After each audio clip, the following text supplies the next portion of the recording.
चंद्रयान 3 की सफल soft landing करके भारत ने 23 अगस्त 2023 को एक अनोखा रिकॉर्ड बनाया। वह चांद के दक्षिणी ध्रुव पर जाने वाला पहला देश बन गया।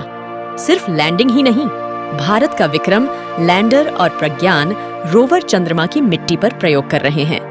चंद्रयान 3 की कामयाबी के बाद अब भारत चंद्रयान 4 की तैयारी कर रहा है। लेकिन इस बार भारत अकेला चांद पर नहीं जाएगा। इसरो यह mission Japan aerospace exploration agency JAXA के साथ मिलकर चलाएगा। चंद्रयान 3 बेहद सफल रहा। अब भारतीय अंतरिक्ष अनुसंधान संगठन इसरो अपने अगले प्रोजेक्ट चंद्रयान 4 पर ध्यान केंद्रित कर रहा है। इस मिशन का लक्ष्य चंद्रमा से मिट्टी के नमूने वापस लाना है। यह भारत को अंतरिक्ष अन्वेषण में अग्रणी के रूप में चिह्नित करेगा। चंद्रयान 4 मिशन के 2026 में लॉन्च होने की उम्मीद है। यह mission lunar polar exploration LUPEX mission के नाम से जाना जाएगा। चंद्रयान 3 की कामयाबी के आधार पर चंद्रयान 4 को बनाया जाएगा।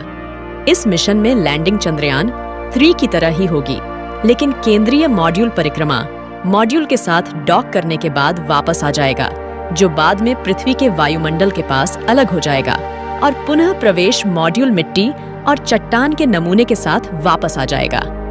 यह एक बहुत ही महत्वाकांक्षी मिशन है। उम्मीद है कि अगले 5 से 7 वर्षों में हम चंद्रमा की सतह से नमूना लाने की इस चुनौती को पूरा कर लेंगे। यह मिशन अपने पूर्ववर्ती की तुलना में अधिक जटिल होने की उम्मीद है। जहां चंद्रयान 3 में 30 किलो का रोवर था, वहीं चंद्रयान 4 में 350 किलो का भारी भरकम रोवर उतारने की योजना है। चुनौती बढ़ जाती है क्योंकि मिशन का लक्ष्य चंद्रमा के किनारे पर सटीक लैंडिंग करना है, जिस क्षेत्र का अभी तक पता नहीं लगाया जा सका है। रोवर का अन्वेषण क्षेत्र 1 किमी x 1 किमी होगा, जो चंद्रयान 3 के 500 मीटर बाएं 500 मीटर से काफी बड़ा है।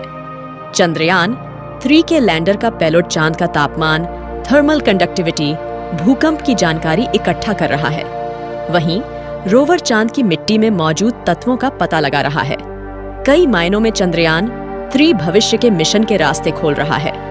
इसरो और जैक्सा पानी के संकेतों की जांच के लिए चंद्रमा के सतह की जांच करेंगे। चंद्रयान 4 की सफलता चंद्रमा की मिट्टी के नमूनों को पृथ्वी पर वापस लाने की क्षमता पर निर्भर करती है। इस प्रक्रिया में लैंडर मॉड्यूल को अंतरिक्ष में परिक्रमा करने वाले मॉड्यूल के साथ डॉकिंग करना शामिल है।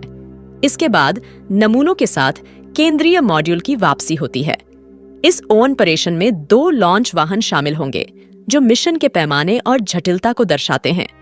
इसरो जापानी अंतरिक्ष एजेंसी जैक्सा के साथ एक अन्य चंद्र मिशन ल्यूपेक्स पर भी सहयोग कर रहा है, जो चंद्रमा के अंधेरे पक्ष का पता लगाएगा।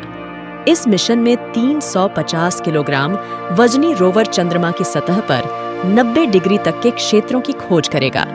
मनुष्यों के लिए पानी बेहद जरूरी तत्व है। जिंदा रहने के लिए हवा के बाद सबसे ज्यादा जरूरी पानी है। ल्यूपेक्स मिशन पानी की उपस्थिति और उसके इस्तेमाल के लिए चंद्रमा के ध्रुवीय इलाकों का आकलन करेगा। इस मिशन के जरिए चांद पर मौजूद पानी की वास्तविक मात्रा और गुणवत्ता निर्धारित करने का प्रयास किया जाएगा। इसके आधार पर यह तय किया जा सकता है कि भविष्य में चांद पर बनने वाली कॉलोनियों को पृथ्वी से कितना पानी ले जाना पड़ेगा और कितना वहां प्राप्त किया जा सकता है। क्या होगा मिशन में? साल 2019 में जैक्सा के रियो हिरासावा ने कहा कि जापान रॉकेट और रोवर बनाएगा, वहीं भारत लैंडर बनाएगा। यह मिशन 6 महीने तक चलेगा और चंद्रमा के दक्षिणी ध्रुव में जहां तक सूर्य की रोशनी पहुंचती है, वहां ध्यान केंद्रित किया जाएगा। यह मिशन बर्फ के इस्तेमाल से रॉकेट ईंधन बनाने की क्षमता से जुड़ी जांच करेगा। चंद्रयान 4 का रोवर 1.5 मीटर ड्रिल से लैस होगा, जो चंद्रमा के चट्टानों की जांच करेगा।